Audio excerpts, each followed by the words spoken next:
Zero trust. There are many definitions of zero trust, some by organisations such as NIST, NCSC, and many security vendors. One of our favourites is never trust and always verify. Closely followed by an ABC. A. Assume nothing, but maybe assume you've already been breached. B. Believe no one. Don't trust that an authenticated user has rights to access resources. And C. Check everything. Check every authentication, check devices, and check data. Our move to cloud services has removed additional network boundaries. To some, it meant that there is still a boundary around an internal network, but also a lot of people that need to work remotely, so the boundary has moved. This is obviously accelerated and in some scenarios rushed due to the pandemic. Many organizations are in a position where trust is granted for resources, networks, and data, and this provides opportunities for hackers to gain access to if you have been breached. In IT, we are only seeing a rise in attacks, vulnerabilities, and breaches. We need to move ourselves to a position where we no longer trust, where from the beginning we say no to access and no to applications running on our systems. At Breakwater, we are going to approach this in the following way. Applications. We know that devices are a target once a person has been tricked into clicking on a link or downloading something bad.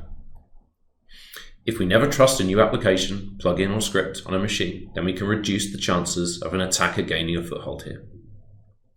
Access to resources. Many networks are open internally once remote access has been granted to a user. This means that in many instances, they can access applications, servers, backup systems that they just don't need to.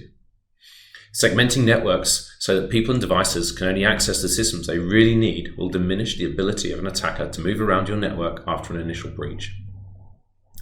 Access to data.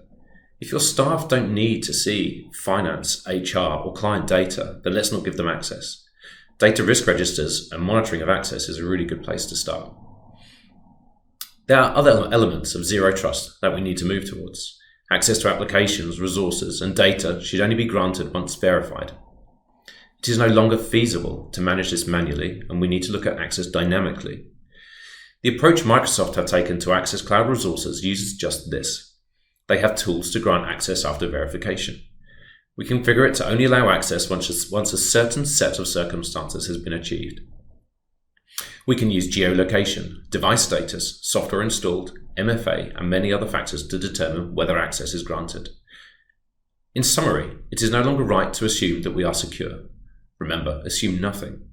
And we must now take steps to ensure our systems are locked up and hardened like never before.